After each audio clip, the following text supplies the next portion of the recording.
Before we get into today's episode, let me ask you something. Do you know what your current level of English really is? Understanding your level is crucial to tracking your progress and ensuring your hard work is paying off. That's why I've created a quick and easy English level test that you can take right now for free. Find out your level instantly. Just head to thebritishenglishpodcast.com/testme or check the link in the show notes.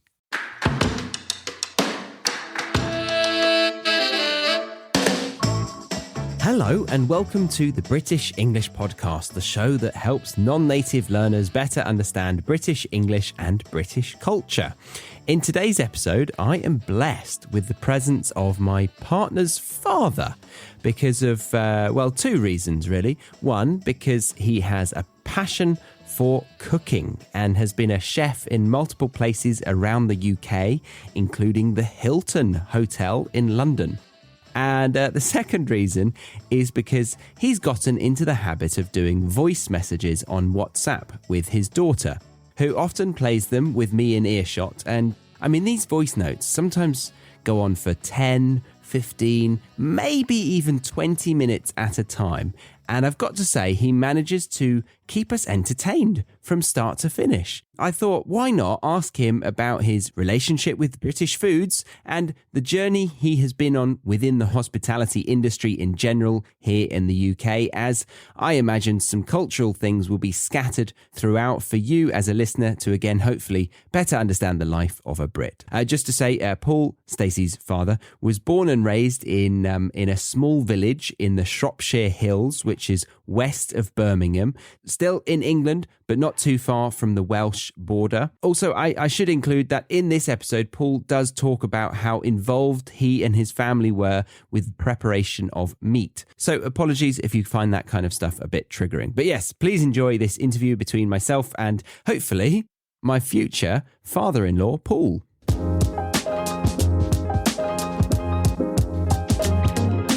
Sorry to get all analytical on you for a second, but from seeing the statistics of what people listen to this show on, it is safe to say that you are most likely using Apple Podcasts, Spotify, or Google Podcasts, which means you could be missing out on the free worksheet for this specific episode, which teaches you at least 10 phrases totally free. And there's more, because upon getting access to this week's free worksheet, you actually unlock access to every single free worksheet I've ever made, which is well over 100 episodes. So that's 100 times 10. Let me do my calculations. Oh my God, you are losing out on learning a minimum of 1,000 phrases for free. I know, you're thinking, it won't be convenient though. I just want to open my podcast player, select the latest episode, and get on with my day. Well, I know that feeling all too well. So I went and built an app for this very reason. You can download the app, open the free worksheets, and listen to the latest podcast episode within 3 clicks. I tested it myself, meaning you can enjoy the episode whilst getting on with your day, and then when you hear a word you want to learn, unlock the phone and there it is, right under the play button. It's amazing and, did I mention, completely free for you. It cost me a fair amount of money to build, so I'd love for you to use it. So yes, do us both a favour, pause this episode, download it right now and enjoy the free worksheet that complements this very episode. To do that, open the show notes of this episode and click the relevant link, or open your device's app store, search the British English Podcast app, or BEP, that's BEP. Oh, and if you're not wanting to get the app, then just head over to the website, thebritishenglishpodcast.com/freebies. That's FREEBIES. Go on, pause, download the app, and resume. You won't regret it, I promise. All right, so welcome, Paul. We're in your house right now, just in the lounge or the dining room area. And the kitchen's behind me, which is where you're going to be spending quite a lot of your day today, aren't you? That's right, yeah. We've got some vegan friends coming over for dinner this evening. We've not seen them for some time. Yeah, it's just a great way of getting us all together. All the families coming over. I'll be spending pretty much most of the day cooking over the stove. Yeah.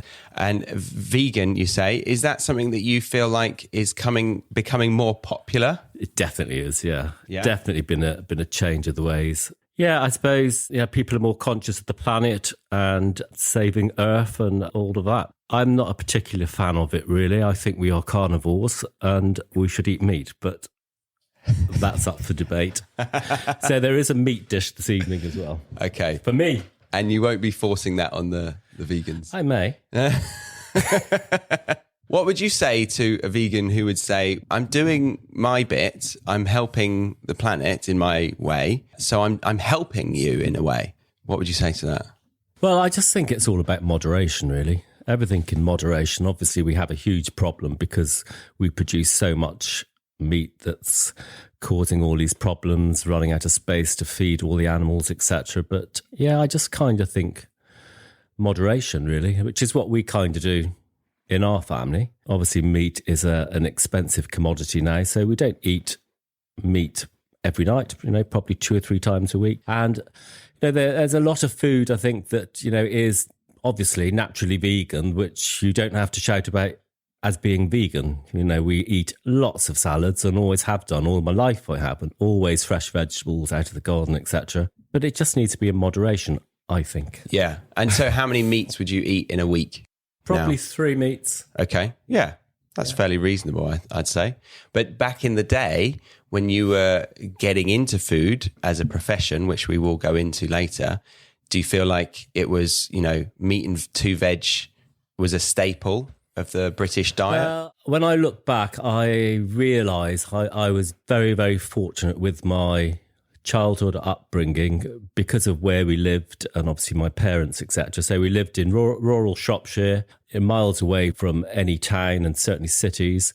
We had a local butcher, a local village shop, and it really was just a tiny little village. But in addition to that, we had, when I was very young, we had pigs that we had in the garden. We had chickens running around.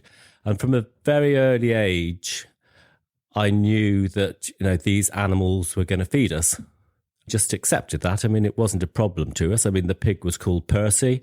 We'd come home from primary school and he would be up on the wall greeting us. So he was kind of a pet, really. Wow. But we always knew one day we were going to eat him. Which is so maybe a bit weird, but yeah. So how many years did you have him as a pet? I was very young, so I'm just trying to let me think. I was probably only about 4 or 5 years old. I guess we'd have him for a couple of years, wouldn't we? Right. Yeah. And chickens were running everywhere. Wow. This sounds like... Have you seen the show The Good Life? Yeah, I mean, it wasn't far off that, really. Mum and Dad obviously worked, so we weren't self-sufficient by a long, long way. And of course, my mum worked for the estate, for the military estate in the Corve Dale, which is surrounded with woodland, etc. So they would do the pheasant shoot duck, pheasants, partridge, rabbits, all that kind of thing I was brought up with. And my earliest memories really of food was I remember we had a great big scrub oaked table in the kitchen and it would be heaving full, piled up with dead pheasants, rabbits, all that kind of food, which we would dress. So, we would be plucking them, we would be getting all the innards and everything out, and then we would eat it. Have you ever wondered if you're making real progress in your English learning journey? Knowing your level is the key to recognising your improvements. I have a fantastic tool for you, a free English level test that gives you an instant result. Take a few minutes now to discover your level and continue your learning journey with confidence. Visit thebritishenglishpodcast.com/testme or click the link in the show notes to find out your level of English today. An early age introduced to the idea of where your where your food comes from, and you were part of that process. Yeah, and I think what is certainly different for most of the time now is these animals had the most glorious life. Because they were in the wild. Yeah. They were wild and they lived in a beautiful part of the world and it was a quick death with a gun and they me alive. Yeah, fair enough. At what point did you feel like you wanted to take it to the next level with your cooking and have it part of your, well, was it a hobby before a profession, I assume? Always had an interest in it because, of course, my mum is a great cook, and she was the cook for the estate, if you like. So she would cook all these dinners, and so we ate incredibly well. And Dad used to grow all the vegetables in our back garden. We had pretty much every vegetable you can think of, all seasonal. So, it was nothing out of season. I mean, we never ate lettuce in the winter. It was sweet potatoes, all that kind of thing, leeks. And from a very early age, I would be in the kitchen with Mum while she was preparing all this food and all these dishes. And she used to make the most fabulous meringues, which has always stuck with me. And as you know, pavlovas and everything are still a big part of our life, really. But I was very fortunate and very interested in it. Yeah, I used to love it. And can we just talk about the fact that your mother was in the kitchens of you said a stately home or a great English country house? Is that right? Millichoke Park. Because we just did a mini-series explaining that era and how popular it was and how it was one of the biggest industries and how so many people were involved in the upkeep of these houses. So she was one of those people. That's right, was yes. In the thick of it. Yeah, from a very early age, from the age of 14, she went into what we call, I think she was 12. Yeah, she was 12. She went into service, which was working in these houses. Wow. And at 14, she was sent to Bedfordshire. Right. To a rectory, actually, with a vicar and his family. And she used to look after their children and also cook for the house as well at 14 years of age. Gosh. And also, interestingly, and this upsets me even now, she was never allowed to eat with the family. She had to eat all her meals in a separate room in what they used to call the scullery, on her own. Yes, the scullery. The scullery, I thought, was the lower down kitchen that had sort of almost wet floor. That's right, yes, yeah. Yeah. So she had to eat in the scullery. And she was 14 and a long, long way from home. I mean, it was Bedfordshire. And, this is obviously pre-mobile, email, pre-anything, really. Yeah. And she used to send her wages home to her mum and dad as well. So. Wow. And then how long was she there? And then she came back to the home that you mentioned earlier? Well, I think she was there for a couple of years. She'll tell you she was desperately homesick. Anyway, she came home and then she worked for the Berry family. That they own the Millichoke estate, still do. She actually started working for Lindsay Berry's aunt because Lindsay's parents were both killed, and my mother worked in their house. Right. And did you live with your mum in that house? Not that one, but when Lindsay came of age, as you did, and he was about 25, he married, and then he moved into the big house, the estate house. And this is where we were so fortunate because in between this huge house was a big bell tower.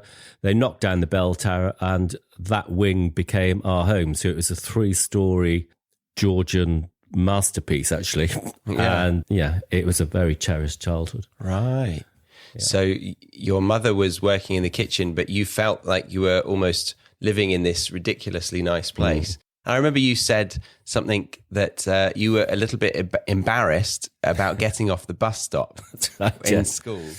Yeah, I mean, I went to the local secondary school in Ludlow, which was 11 or 12 miles away. So a lot of my friends didn't know where I lived or anything like that.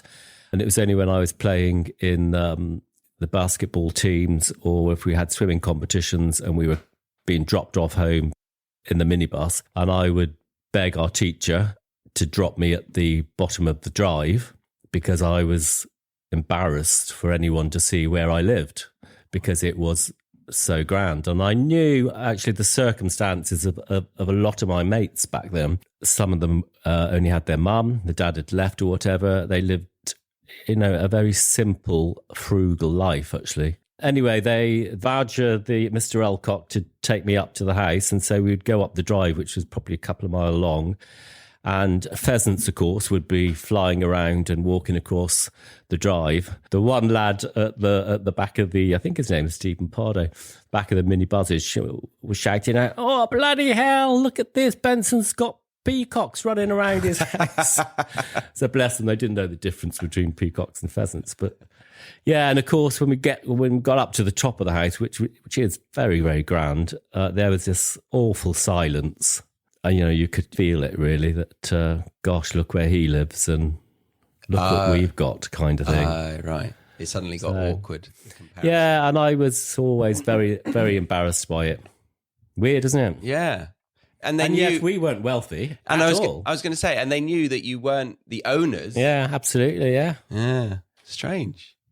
So that's how you started to be introduced to cooking, right from an early age. Mm-hmm. And when did you start to become a professional chef? Well, when I was 15 actually, I got a job with my then girlfriend's parents' pub. Sorry, Sue. And no, she's not called Sorry Sue. It was Trudy. So, yeah, Trudy. Your mother's dog is called Trudy now. That's right, yes. It's all getting a bit awkward now, isn't it?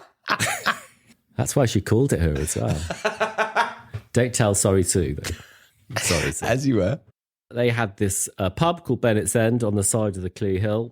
Tiny little pub, really, but had quite a big extension of a restaurant in it. This pub was hugely popular. The food was fantastic there. And I used to wash up in the kitchens on a Saturday night. And, of course, while you're in the kitchens and you're washing up, you can see everything that's going on around you. And I just loved all the kind of excitement, really, and the pressure that was building up as the evenings used to go on for service. And it was kind of an adrenaline. You could see it was an adrenaline rush for the staff that were cooking, etc. Not so much for me washing up. But yeah, I then started to get more involved in what was going on in the kitchen. Started off doing the desserts. And Belinda, who is the landlady, Trudy's mother, she actually immediately noticed that I had a flair for it. I mean, it was a simple thing. We used to do things like banana splits and knickerbocker glories. This is going back, in the day when these were the foods that people used to, Can you describe a knickerbocker?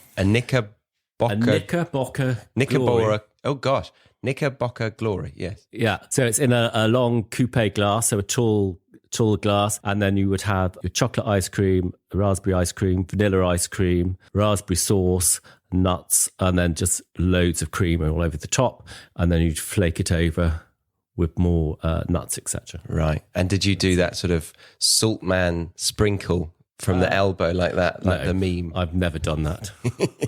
That's one thing that really irritates me when I see these. Don't get me wrong, brilliant chefs, but I don't like the drama that they do. Yeah, I can imagine. That was the moment that somebody saw the talent within you. Yeah. And then And it kind of all have accelerated at a rate of knots then, really. I mean, when I was first there, so I was washing up, then I would help in the kitchen, but I did a lot of bar work as well. And actually, I think everyone in life should do a bit of bar work. So you get to meet what people are like, what they can be like. It is quite an eye-opener at times. Well, yeah, you were saying how the place that you work at now, there's a cafe, and you feel like you've seen some teenagers who are shy and, not... Oh, yeah. It absolutely transforms them. All my children have done work, customer-facing, cafes or bar work. And I really think it's a bit of a life lesson, really. And they're all very confident individuals, aren't they? Yes, they are, yeah. Yeah, and I think it definitely helps. And I've had people work for me that have been painfully shy, almost in tears when I've suggested that they come out of the washing up and go onto the front. And that I've actually made them do it. And to see them flourish was just amazing, actually. Yeah, and confidence, etc. Yeah, and that probably relates to the listeners with speaking confidence. When you're learning a new language, it's hard to feel comfortable making mistakes and sort of trying to speak to a stranger and, creating conversation. Yeah, absolutely. So that confidence could transfer. So guys, get yourselves into a bar or a cafe and start working. Maybe even an English cafe. That would be good. Yeah, I can give them a job. Yeah, there we go. Come over to Paul's Way. Let's go to the escalation from, doing desserts to then you were learning how to be a professional chef. And where did that take you? Did you stay in? No, not at all. So I'd always cooked at home, always been interested in it. So I was at the Bennett's End, cooking there, doing the bar work, just a country pub. But as I say, it was hugely successful and very, very busy.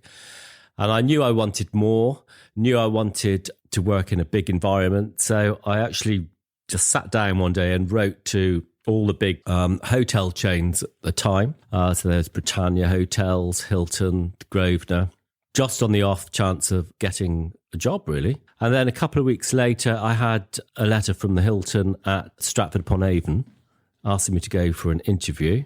So I went along there and saw Mr. Warburton, never forgotten him, lovely man. Had a good interview with him. And really, I never thought much more about it. But then roll on another 2 weeks and I had an offer letter to go and work at the Hilton on Park Lane. Okay. And off I went. I literally packed my case, got on the train and went to London.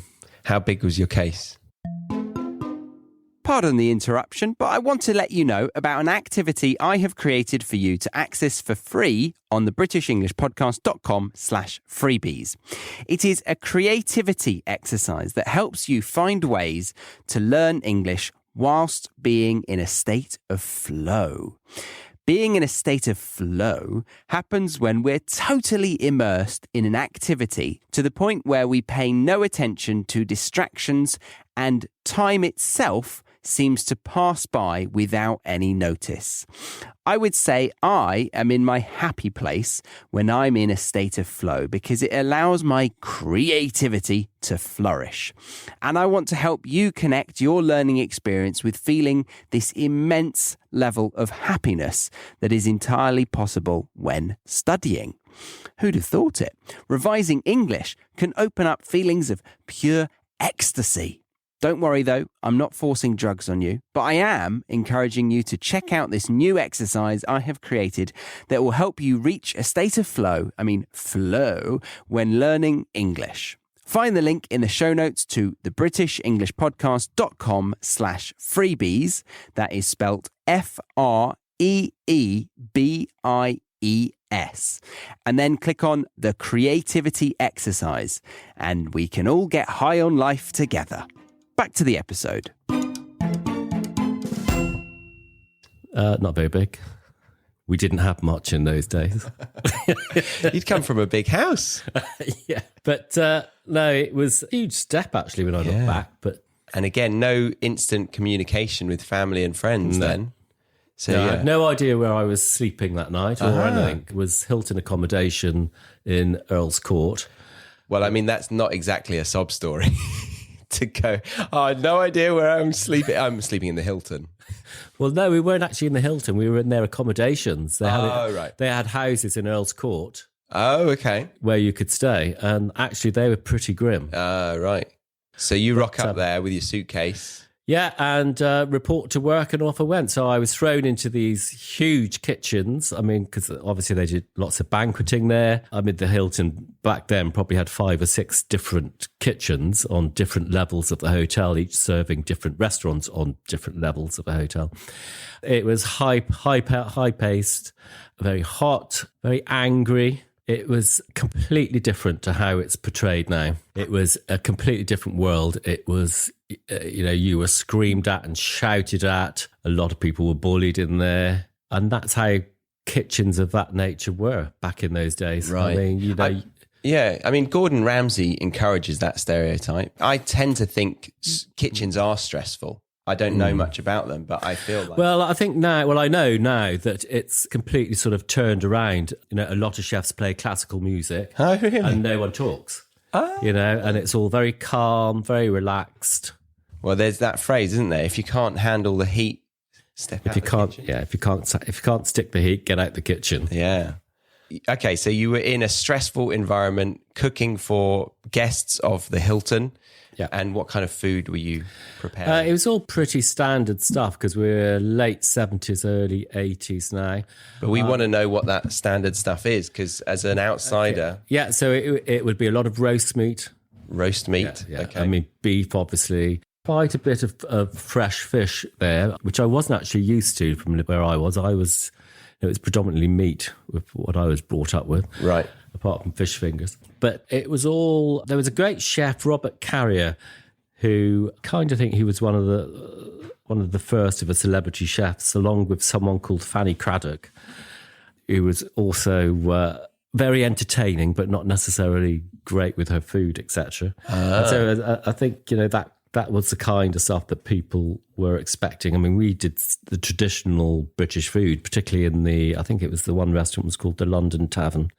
So that was basically grills, really. Lots of grilled meats. Mixed grills are always a big thing. So a mixed grill was a piece of steak, sausage, gammon, liver, kidney, fried egg, chips, etc. So it was a big plateful. It wasn't calorific. It wasn't very elegant, I'd say, really. Okay. When did you start to notice people paying attention to the aesthetics of a dish? I think it all started changing probably, the 80s, I think it is when it started. It's kind of when all these celebrity chefs started to be on the TV. I think the TV was a big turning point because, again, from my background, we had no idea of what food they were eating in London.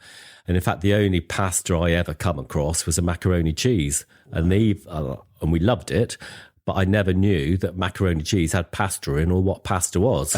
It was just the dish. But didn't you make mac and cheese as a young, you were involved in the kitchen? No, I never did. No, I don't ever remember doing that. No, I mean, Italian food, pasta, etc., was all alien to us then. And then in the 80s, Italian food started coming in? Yes. Well, down in London, obviously, because it's so diverse down there. I mean, there was always Italian restaurants, etc. there, but it kind of wasn't out to everybody, really. And what would the hierarchy or the natural progression be of a chef? You come in as a commie. So a commie chef. Oh, a commie. Yeah, COMMIS.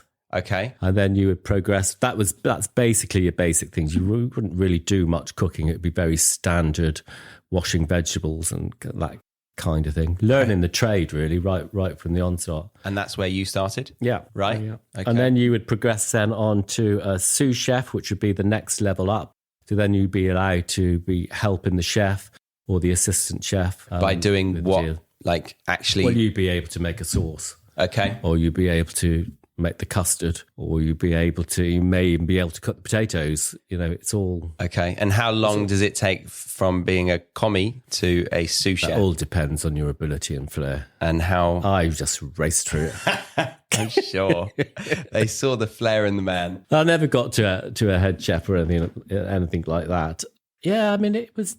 So sous chef, then... So you go from sous chef, then it would be, head chef would be, chef de partie, sorry, yeah, been a long time. Mm-hmm. Chef de partie would be the next rank. And then it would be a head chef who would have total control over the whole kitchen. Okay. And you also have the pot washer as well in the kitchen. Pot washers, yeah. But they most important job. Yeah. And Stacey always tells me whenever I'm being slow in the kitchen cleaning up, she says, my father would always come into the kitchen and show everybody up by, if the pot washer was slow, he'd say, give it here. And he'd roll up his sleeves as the general manager of the business. And you'd do it 3 times as quickly as I still do that now. Oh, really? The one thing I have to teach people now is how to sweep a floor. Oh. Yeah, seriously. The youngsters that come in at 18, 19, 20 years of age have never picked up a broom and have never swept a floor. And if you've never actually swept a floor, it's quite interesting to see how some people do it. And of course, me. Can you describe how they try? They're cack-handed. So, their body is all over the place and it's one-handed, and they don't understand that the bristles are pushing the food or the whatever's on the floor away from you. They just don't get it. Right. And they miss half of it. And of course, it drives me nuts. So I very often just throw all my paperwork down and say, do you know how to sweep a floor? No. And then I said, right, I'm going to show you this and you will never forget this for the rest of your life. And then they get it. And it's fine. Good. There's the same story with mopping a floor as well. Right. People don't know how to mop a floor because they've never done it. So they will literally wade through water all over a floor. And I walk in and I said, this is dangerous. You can't just ignore it. And your feet are going to get wet. You need to clean it up. Yeah. And they don't know how to operate a mop. There we go. I'm wondering how you would judge my mop sweeping technique. We've been doing it recently because one of the dogs that we're looking after wheezes every night. So I mop that up. So I use the bucket, get it wet, put it through that drainer, give it a twist. Yeah, And dry then your mop off. Dry your mop off, guys. That's it, yeah. And then do a little circular motion around That's the right, wheel. yeah. Rinse and repeat. Yeah. Yeah? Yeah.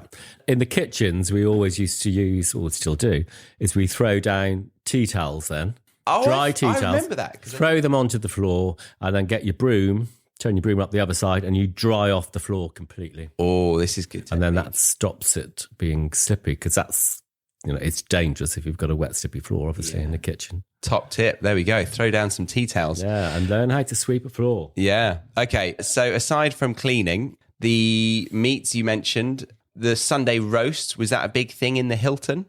Yes, in the grill. Yeah. I mean, we used to get a lot of, there was a lot of Americans and also the Arabs used to come over because it was the oil boom. So the hotel was always full with those. Yeah, and I guess that's when things started to change, really, particularly with the Arabs coming over. We had to cater for those as well. So new dishes would be introduced, but it was predominantly the roast meats. Steak's always been a top of the pile, really. Right. And still is, a lot of the time. And are the Arabs hard to please? Were they in the Hilton then? Yeah, I think it was an interesting thing, really, because they were phenomenally wealthy because of the money they were making off the oil, but they had no understanding of the value of that money, particularly in the Hilton. I wouldn't say they were very demanding, but they were quite, I suppose they were quite rude, really. Well, they were, not quite. They weren't very pleasant to us. Okay. But they would tip very, very well. So you put up with that. So we would take it every time. Fair enough. So you were at the Hilton for how long? 2.5 years. 2.5 years. And then was that because you left because you couldn't handle the heat in the kitchen? I couldn't handle London. Ah. Well, I could. Was it not fun for you at that age? I absolutely loved it, yeah. What was it like outside of the kitchen? We would work very, very long hours. And in those days, of course, in the catering trade, it was always split, what we call split shifts. So you would do breakfast and lunch, have a couple of hours off in the afternoon, and then you would work the evening shift as well. And that was pretty much the case for everywhere, really. And back in those days, pubs would close in the afternoon. Long, hard days, and we would finish work probably midnight, and then we would go out clubbing. We had the energy, and So straight to the club from the kitchen, not like a pub or a bar or anything. No, there used to be a fantastic little jazz club right behind the Hilton, which we had free membership to. So we all used to just pile in there, really, and it would be full of great Motown superstars, all the soul singers of the day. It was a club that they all used to frequent, and it's a really small, little, intimate club. But yeah, I had some great fun in there. I can imagine. So does the industry encourage a lot of consuming of alcohol? And we could get to food as well. But alcohol was always a big thing. And in the latter years, drugs was obviously prevalent in there as well. Right, okay. Yeah. Do you think it still is? Oh, definitely, yeah. Yeah? To maintain stamina throughout the day? Yeah. Right. And what about because it's funny how some professions, like you look at a doctor and sometimes they're not in the best shape physically, or you look at, sometimes personal trainers, you're like, hang on, what's going on here? But with chefs, you're around food all the time. So there's an understanding that, it might be tempting to have a little nibble constantly. So you're grazing all the time. But then again, you understand what's in the food. So you've got a better relationship and knowledge of what you're eating. So what does that equal, would you say, for the general industry? Are people healthy eaters, or are they very unhealthy and they just eat what they can? They're definitely healthier now. They weren't back in the day. I mean, we would eat any old rubbish, to be honest. Okay. It was, running around and just grabbing whatever you could, really, to keep yourself going. Yeah. But you had to be careful because you couldn't be caught doing it. You'd be in serious trouble. So, but everyone did it, and that's how they kept going throughout the day. Yeah. You very seldom had a proper sit down and have a lunch break or anything. In fact, I don't ever remember doing that. So a couple of years in the Hilton, and then you left London. I left London, I loved London, and I still do. but I was partying too hard and it was time for me to retire back to the Shire. So that's what I did. Bilbo Baggins comes back home. Yeah, so I then went back to work for Belinda again, who I worked with at Bennett's End. And she'd sold her business and bought another pub, and so I was managing that pub called the Fighting Cocks in Stotterston, little village pub again. Were you not head chef there? No, I was a kind of general manager, really, because she had another job selling fur coats in Rackham's in Shrewsbury. So I used to manage it, but I did a lot of cooking there as well. Did you model the coats as well? Yes, I did, yes. I still do. Should I go and get one? Did you actually get any free coats from her? No. Didn't want any. No. Okay. So while we're talking about fur coats, I'll just mention about when I was at the Hilton, we used to have the high-class prostitutes used to come in. Oh, wow. And they would be wearing a fur coat and nothing else. Oh. Yeah. How would you know? Well, we just knew. Yeah. But because I was so naive and from such a rural area and it's my first experience of city life, etc. I really struggled with it because these women were absolutely stunning. They were beautiful. They really were, and they were dressed immaculate. And my manager at the time, they would say, we can't serve them, and I'd be gobsmacked. And they say, well, why? And they'd say they're prostitutes. But you say they were dressed immaculately, but it was just a coat, right? Yeah, but we had all sorts of prostitutes in there, but they were always stunning, high-class prostitutes. Yeah, oh. They must have made an absolute fortune. Yeah. Did you wish you were one? What, a prostitute? Well, I was. That's in the next one. That's after head chef. Yeah. Only joking, guys. Okay, you went back home. You managed a pub, did you say? Yeah. Yeah. So traditional village pub. And yeah, we did traditional food for pubs then. So now where are we? Mid-80s, early 80s? Mid-80s. So the things we'd have on the menu, what everybody wanted would be steak. Again, always steak. Squirrels would be on there. Scampi and chips was always very popular, as was fish and chips. And then that's when the more continental foods, I suppose, started coming in. So I remember we used to do lasagnas, macaroni cheese. Yeah. What do you call it now? Well, it's a nickname. Yeah. Yes. Mac and cheese. Mac and cheese, Americans say that. So yeah, a few pasta dishes like that. Yeah, just trying to remember what else. Mm-hmm. I mean, it was a classic things. We always had prawn cocktails for your first course. That's quite English, isn't it? It's a classic 60s kind of dish, which has remained with us. And I think a lot of people are a bit snobby about the food back then, but actually they were good things. A prawn cocktail made well is great, as is a Black Forest gatto. I mean, that was everywhere, and people sort of scorn at it now, but a good Black Forest gatto is delicious. Yeah. I suppose that's the way things go, isn't it? If it gets too mainstream, there's lots of bad versions of it, and then it gets a bad name for itself. Yes. But there is a good version, and it's good. Yeah. Okay. Did the pub scene, but now you're not a chef anymore. No, I went into school catering, actually, after that, and I was at a boarding prep school for 10 years as a catering manager there. And we had a great time there. Absolutely loved it. So I used to do cooking with the children there. It wasn't just cooking food for the kids. It was, entertaining for the Christmas balls and speech days. We used to do weddings, etc. there as well. So it was full on. I learned quite a lot from there, actually. So yeah, I had some great times there. And then you decided to leave the kitchen altogether and become a manager in different sorts. We will leave it there for part 1 of today's episode. Thank you very much for listening up to this point. If you did want to listen to part 2 and part 3 of this conversation, then you can head over to thebritishenglishpodcast.com and check out the Premium Podcast or Academy memberships. The Premium Podcast gives you access to the full conversation along with extended glossaries, transcripts and flashcards. whereas the Academy gives you all of that, plus exclusive videos and audios for the season-based episodes, explaining the vocabulary, exampling them, giving you quizzes, writing assignments, and weekly speaking classes on Zoom.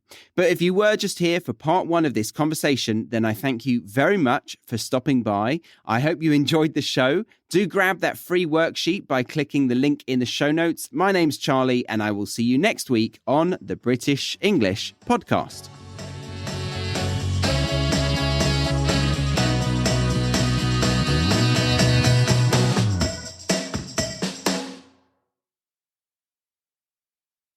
Thank you for listening to today's episode. Before you go, make sure you know where you stand in your English learning journey. I've created a free English level test that you can take right now to find out your exact level. It's quick, easy, and gives you instant results. Head to thebritishenglishpodcast.com/testme or check the link in the show notes. Because tracking your progress helps you stay on track. We can't use track twice, guys. No, let's do that again. Yep, we don't have time. Oh, all right, we'll just delete this last sentence then.